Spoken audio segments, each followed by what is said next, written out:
Ya tenemos a nuestro invitado, lo pudimos recuperar en el sentido de que se había dañado un poco la comunicación, pero ya la tenemos lista para escuchar todo lo que él tiene que decir sobre esta noticia que hoy, pues muchos han tomado como algo normal, como algo ya habitual, creación de 1.370.000 empleos en el sector privado durante el mes de agosto.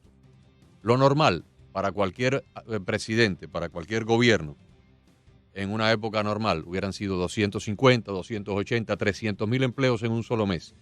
Y eso hubiera sido ya un gran logro. Pero se han creado 1.370.000 empleos. Vamos a ver qué podemos inferir de esto y qué significado tiene que la tasa nacional del desempleo haya caído al 8.4%. Para analizarlo, el amigo Leonardo Buniac, economista, analista financiero, calificador de riesgo y un gran colaborador de este programa. Muy buenas tardes. Buenas tardes, Agustín, ¿cómo estás? Un saludo a todos tus radioescuchas. Sí, mira, definitivamente una muy buena noticia porque en el mes de marzo, especialmente abril, cuando se produce la mayor caída en el nivel de actividad económica en los Estados Unidos, recordemos que el segundo trimestre del año se contrae la economía americana sin precedentes en toda su historia económica en un 31,7%. El nivel de desempleo que se generó fueron casi 22 millones de empleos destruidos, empresas que cerraron o sencillamente trabajadores que quedaron en una condición de licencia, ¿no? Y obviamente el desempleo llegó a una tasa de casi 15%, un 14,7% aproximadamente. Pero los pronósticos de cierre del año 2020 era una tasa de desempleo que podía alcanzar inclusive 19%. O sea, eso era algo realmente catastrófico, sin considerar que, por ejemplo, el empleo para menores de 25 años o alrededor de esa edad podía llegar inclusive por encima del 26-27%.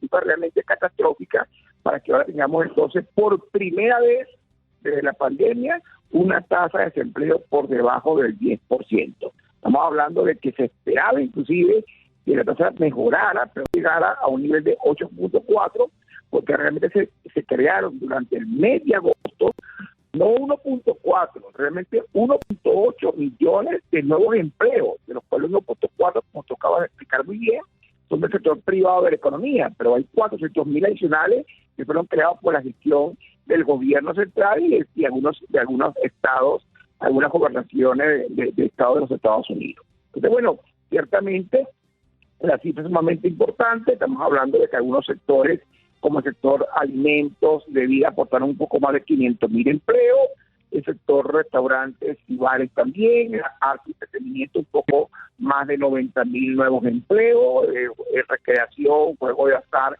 más o menos unos 99.000, pero unos otros sectores todavía siguen perdiendo empleo, como el caso de las líneas aéreas, el sector deporte, unos 13.000 trabajadores aproximadamente, pero lo cierto es que el cierre del mes de agosto tiene noticias positivas por todas partes.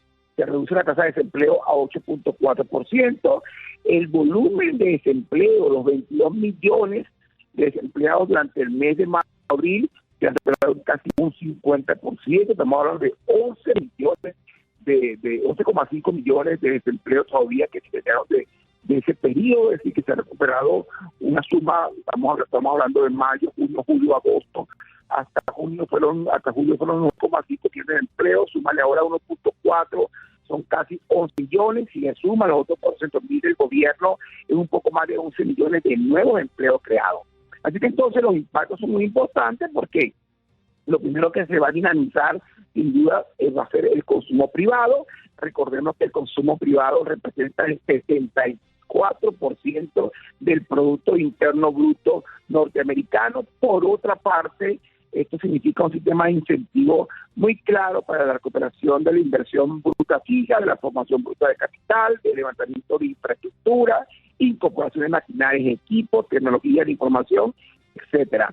No solamente se recupera el nivel de empleo, no solamente se recuperan los indicadores de confianza, un sector sumamente afectado, Agustín, durante la pandemia, que la industria manufacturera acaba de arrojar para el cierre del mes de agosto indicadores de recuperación sumamente importantes. El sector manufacturero, la industria manufacturera es un sector nacional productor de bienes transables. ¿Y qué es un bien transable? Todos aquellos bienes que, como tú sabes, son comercializables internacionalmente. Entonces son bienes que son objetos de exportación para exportar, pero también son bienes importados que compiten con la producción nacional. Y ahí entra el tema del déficit comercial entre Estados Unidos y China. Bueno, este sector ha sido sumamente golpeado por temas de diferenciales cambiarios, por temas de productividad, por temas de competitividad, por temas de manejo desleal de la política comercial china, y ha sido muy golpeada la industria manufacturera en Estados Unidos. Bueno, te cuento, desde la pandemia que se produjo la contracción del sector, en estos 4 meses el indicador mensual de actividad económica de la industria manufacturera, que es recogido por un organismo llamado Instituto de Gestión de Oferta de los Estados Unidos, sus siglas en inglés ISM. Bueno, este instituto acaba de mostrar que para el cierre del mes de agosto, el indicador de productividad, de crecimiento, el indicador mensual de actividad económica de la industria del sector manufacturero de los Estados Unidos creció a 56% contra un 54% en el mes de julio. ¿Cómo se lee esto? Para no complicarlo mucho, un indicador de ISM por encima de un 50% denota expansión de la actividad industrial. El indicador por debajo del 50% denota una contracción, como ocurrió en el segundo trimestre del año 2020, que por cierto, Agustín, esa contracción del trimestre interrumpió casi 30 meses consecutivos de crecimiento del sector industrial de los Estados Unidos, Señor. Lo cual explica en buena parte la caída del desempleo a 3 puntos que vimos en el mes de enero 2020. Sin duda que sí. Ahora, ¿cree usted, Leonardo, que estos números, en vista de lo que está ocurriendo con estos disturbios, con esta situación racial que se aplaca por un lado y resurge por el otro cada vez que hay una situación de la policía con alguien por ahí en algún lugar, en alguna situación violenta, ¿usted cree que esto, porque 1.370.000 empleos en un solo mes, o sea, yo no había visto esto jamás en mi vida aquí en Estados Unidos, pero hoy la prensa como que no le ha dado mucha importancia? ¿Esto tendrá un impacto para las elecciones o yo a la gente lo toma como algo por sentado? Mira, yo creo que esto va a tener un impacto sumamente importante para las elecciones. Es más, sin tomar ningún tipo de posición política, Agustín, porque yo soy un técnico y además de política entiendo poco, hablemos claramente. Pre-COVID 2019, bueno, hoy no tendríamos batalla electoral en los Estados Unidos de Norteamérica. O sea, como te decía la vez pasada, esta economía tiene 23 trimestres consecutivos de crecimiento económico, con una tasa de desempleo de 3.8 para el mes de enero, con una inflación de 1.8, lo que significa crecimiento en los salarios reales de los trabajadores. Es decir, no hay contienda electoral en el año 2020 si COVID-19 no hubiese aparecido. Por lo tanto, para el norteamericano es sumamente importante el comportamiento de la actividad económica, y esa es la mejor carta de presentación que tiene indudablemente el presidente Donald Trump. Eso es una realidad, todo ha cambiado. Yo estoy muy impresionado y de verdad que me asusta mucho ver al Partido Demócrata que ni siquiera condena la violencia política en los Estados Unidos. En algunos casos he visto la candidata a vicepresidente secundar esta situación, pero yo creo que esto no cambia la película desde el punto de vista de lo que ya arrancó. La economía norteamericana sigue creciendo. Estamos hablando de una recuperación muy clara de la industria manufacturera. Esto es importantísimo, uno de los sectores más vulnerables de la economía norteamericana y que refleja el déficit comercial entre Estados Unidos y China, básicamente porque es un sector productor de bienes transables. Bueno, este indicador tiene 4 meses consecutivos después de la contracción del mes de abril, creciendo paulatinamente, inclusive impresionando a los analistas que esperaban un crecimiento a 54% y se ubicó en 53%, el indicador que tiene que estar por encima del 50% para reflejar expansión. Pero vemos ahora una tasa de desempleo de 8.4%, la primera vez desde marzo por debajo del 10%, que cerró en 10.2 en el mes de junio, que fue el semestre, pero había cerrado casi en 15 en el mes de abril, con 22 millones de empleos perdidos. y con unos pronósticos fatídicos para el cierre de año, Agustín, que se pronosticaba cerca del 19%, con una contracción inclusive por encima de los 2 dígitos. Y resulta que esto no va a ocurrir así, y esto va a mejorar básicamente porque estamos en la segunda parte del año, que por razones puramente estacionales, definitivamente es más expansiva. Por lo tanto, yo, como te lo voy a decir, como pasó la vez pasada, la bolsa de valores tiene 22 semanas consecutivas de expansión, rompiendo récord. Ayer vimos un revés, ayer vimos un tropiezo de la bolsa de valores. Y fue un tropiezo, Agustín, porque era necesario, no solamente necesario, era saludable una corrección, porque ya los mercados están sobrecapitalizando. Hay una suerte de sobrecapitalización, sobre todo en el sector de la industria tecnológica. Entonces la corrección no solamente era necesaria, sino era saludable, pero te está indicando una apuesta de largo plazo de los inversionistas que están apostando sencillamente que la economía norteamericana va a continuar la senda de crecimiento, porque definitivamente se espera una victoria del presidente Trump. Esa es la lectura que yo hago desde el punto de vista del comportamiento de los mercados, y por supuesto son las señales que la economía me está dando, que para los norteamericanos es sumamente importante. A largo plazo, ¿cómo resolvemos el problema, el problema de la deuda acumulada? La deuda acumulada era de cerca de unos 20 trillones de dólares cuando comenzó la pandemia, o sea, unos días antes de comenzar la pandemia, y debido a estos 5 o 6 planes de estímulos económicos que se han aprobado, unos para las empresas, otros para los desempleados, la deuda en este momento está cerca de 26, 27 trillones de dólares. Ya es más que nuestro Producto Interno Bruto anual. ¿Y cómo resolvemos esto? Ayer vi una noticia de que probablemente el déficit este año en el presupuesto va a ser de cerca de 3 trillones 300 mil millones de dólares. ¿Cómo resolvemos esto? Porque cuando era de 20 trillones, el per cápita, la deuda per cápita por cada uno de nosotros era como de 60 mil dólares, ahora es mucho más. Eso es impagable. Sí, tú tienes, hay una, digamos que tenemos que, y veamos esto en etapas claramente. La realidad es que tú hoy no tienes otra alternativa, como te lo he comentado en el pasado. Tú no puedes volver a cerrar la economía norteamericana ni puedes suspender los estímulos, básicamente porque vas a producir una contracción mucho mayor de la que ya hemos experimentado. Y como te decía, lo peor de la crisis norteamericana ya pasó. Todavía tú ves algunos medios de comunicación con ciertos fines políticos, creo yo, hablando y diciendo, hay 400 empresas ya que se han declarado en bancarrota, se han estado explotando muchísimo, en realidad son grandes 400 empresas, pero hay unas 4.000 y tantas pequeñas, medianas y grandes que están metidas en el mismo proceso. Eso es lo que yo llamaría un poco los cadáveres que quedan de una contracción económica sin precedentes como la que vimos en la segunda parte del primer semestre, del segundo trimestre de 2020, ¿no? Es obvio pensar y saber que si la economía se contrae casi 32 puntos, bueno, es natural que tengamos entonces como consecuencia de ello un conjunto de empresas quebradas y muchas de ellas declaradas en bancarrota, buscando liquidar el activo para poder cumplir con todas sus acreencias. Eso es una realidad, pero lo peor de la crisis ya pasó y debe mantenerse la política actual para que el sistema de incentivos permita la recuperación de la economía norteamericana y que esta contracción que se estima entre 6.2 y 8% para el 2020, bueno, queden esos niveles para que en el año 2021, según los propios pronósticos que hoy está haciendo el Fondo Monetario Internacional, la economía norteamericana crezca fabulosamente, Agustín, en 4,5% y regrese a lo que se llama su real potencial de crecimiento de largo plazo, es decir, un 3,5% interanual. Eso va a permitir sin lugar a duda, una mayor capacidad para tributar, es decir, para financiar la gestión financiera deficitaria del gobierno central.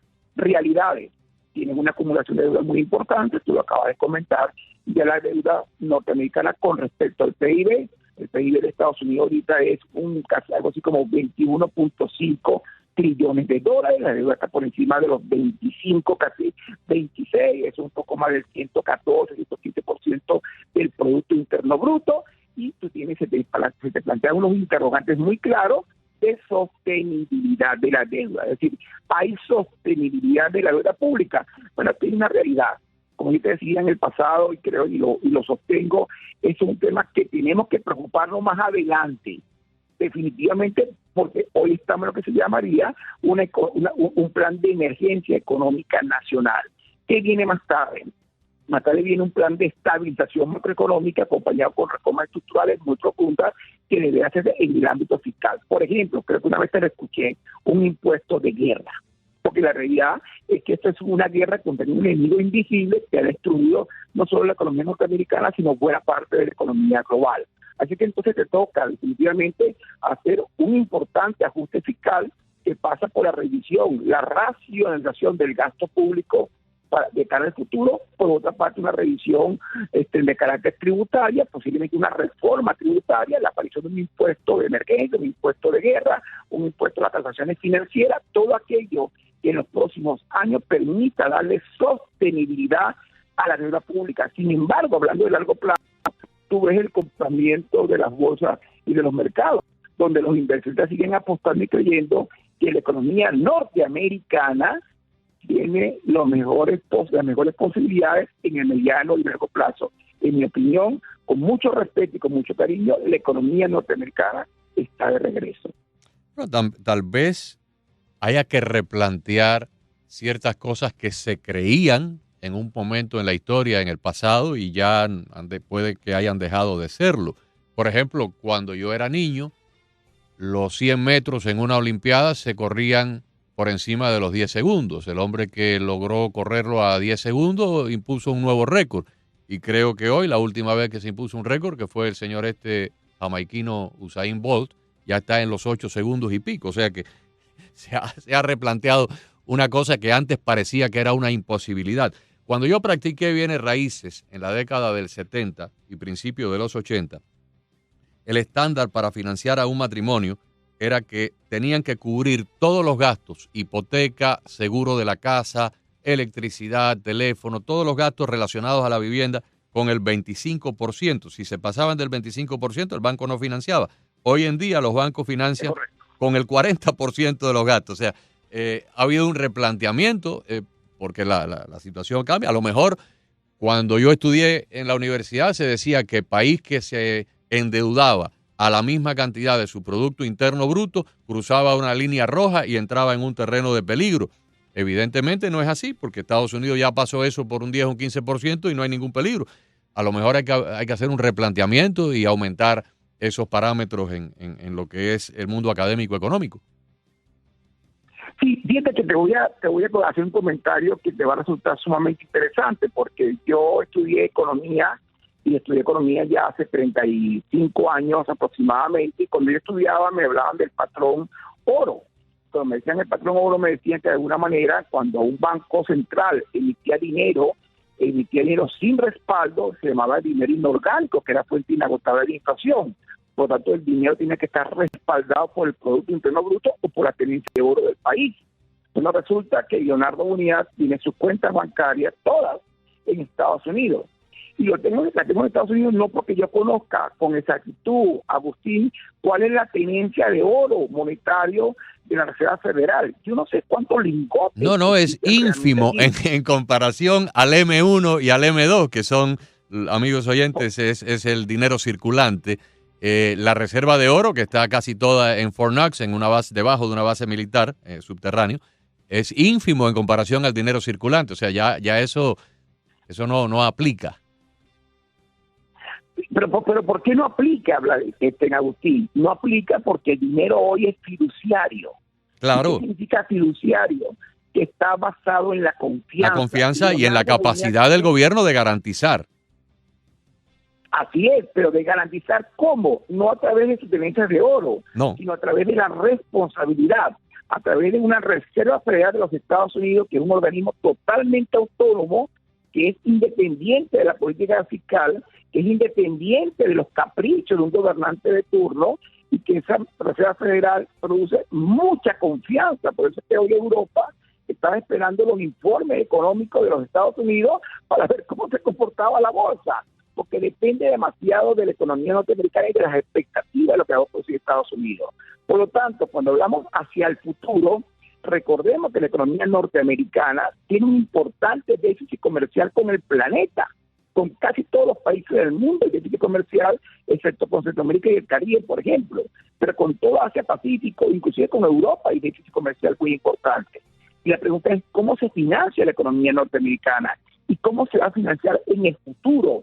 A través de flujos financieros, a través de la cuenta de capitales de la balanza de pago. Para los oyentes, la balanza de pago de los Estados Unidos la balanza de pago es realmente una gran conciliación de cuentas, de ingresos y entradas de divisas. Bueno, esa balanza de pago tiene dos grandes cuentas. Una cuenta corriente, que es básicamente la balanza comercial, exportaciones versus importaciones, y una cuenta financiera, que es la balanza de capitales, que es la que registra la entrada y salida de flujos de capital a los Estados Unidos. Pues la economía norteamericana se financia a través de flujos de capitales permanentes que están mirando y observando a la economía norteamericana como un mercado objetivo para poder invertir en los activos en los activos y en los instrumentos financieros norteamericanos, que son entendidos y considerados como activos de riesgo mínimo o de riesgo cero, básicamente porque por la confianza que produce la economía norteamericana.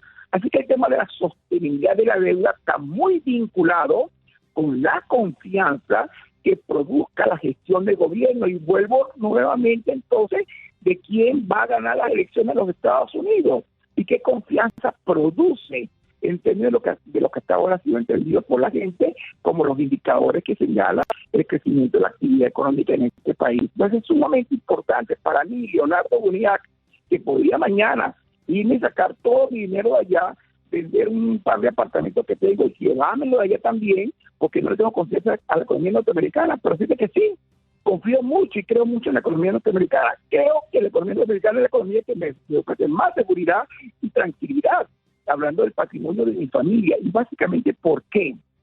Porque existe la Reserva Federal de los Estados Unidos, porque existe una economía puede regresar a su potencial de crecimiento de largo plazo, que es un crecimiento cercano al 3,5%, que hoy está en condición, bueno, enero realmente, de pleno empleo. 3,8%, para explicárselo a los oyentes, es pleno empleo, básicamente, porque no necesita empleo en tasa cero, porque si no, no habría rotación de personal para satisfacer la dinámica económica del país.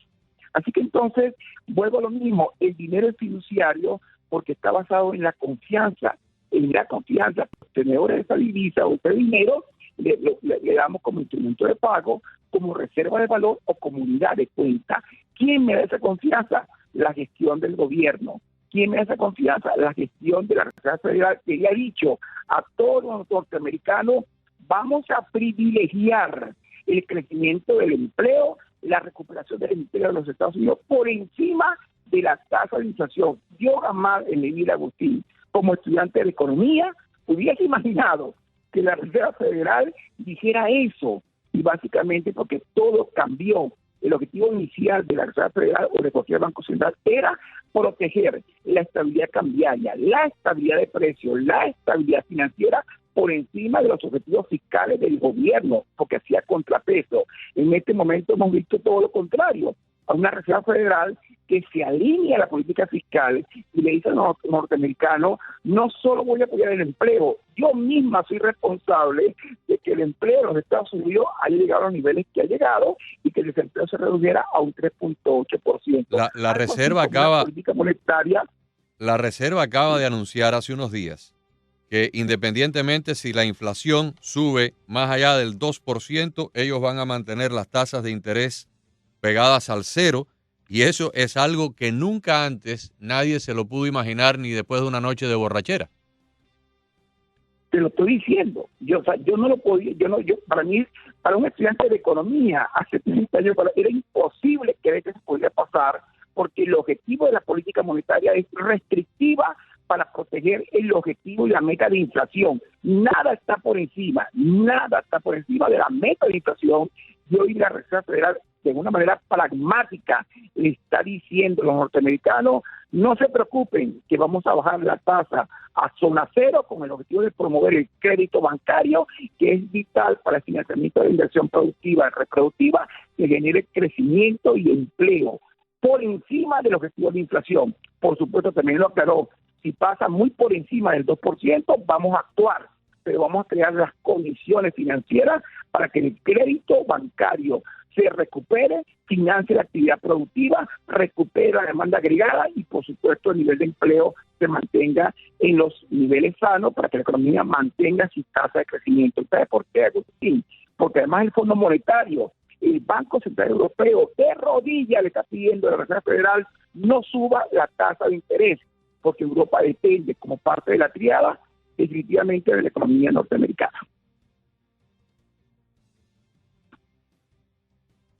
Muchísimas gracias, amigo, por esta cátedra y por todo ese buen optimismo. Bueno, no es un buen optimismo, el optimismo no es bueno ni es malo, es optimismo. Sería redundante si fuera bueno. Por ese optimismo que se contagia y que nos sirve de aliento de que estamos realmente montados en un momento muy bueno de recuperación que ninguno de nosotros imaginó. Ni los profesionales como ustedes, ni los neófitos como yo, imaginamos de que a estas alturas íbamos a tener estos números tan prometedores. Bueno, yo quisiera ser tan neófito como tú también, Agustín, oíste, con todo mi respeto. Mira, lo que sí tenemos que tener claro es que todavía, por supuesto, hay vientos de recesión, por supuesto, hay factores de riesgo que amenazan y, por supuesto, hay factores de naturaleza política en Estados Unidos que conspiran contra el objetivo de crecimiento. Eso es una realidad. Es una realidad y también tenemos el tema de las aerolíneas que van a empezar a despedir ahora pasado el día 30, cuando termine el año fiscal y cuando venza el compromiso que ellos adquirieron con el gobierno por el dinero que recibieron. Pasado el día 30 de septiembre vienen masivos despidos dentro de la industria aeronáutica. Todavía no se recupera la industria de cruceros y de hoteles. Eso es una realidad. Pero me imagino que esos empleos van a ser cancelados. O sea, esas cifras negativas en el desempleo van a ser canceladas por otros empleos que se van a crear en los meses de septiembre y de octubre. Porque hay que entender que hay sectores ganadores y hay sectores perdedores que tendrán que reconvertirse, tendrán que hacer realineamiento estratégico para poder sobrevivir a una nueva coyuntura, a una nueva covidianidad. Gracias por todo, Agustín, un placer y un saludo a todos tus radioescuchas. Igualmente, muchísimas gracias. Leonardo Buniac, economista, analista financiero, calificador de riesgo, un experto con el cual hemos mantenido un diálogo casi que semanal desde comienzos de la pandemia.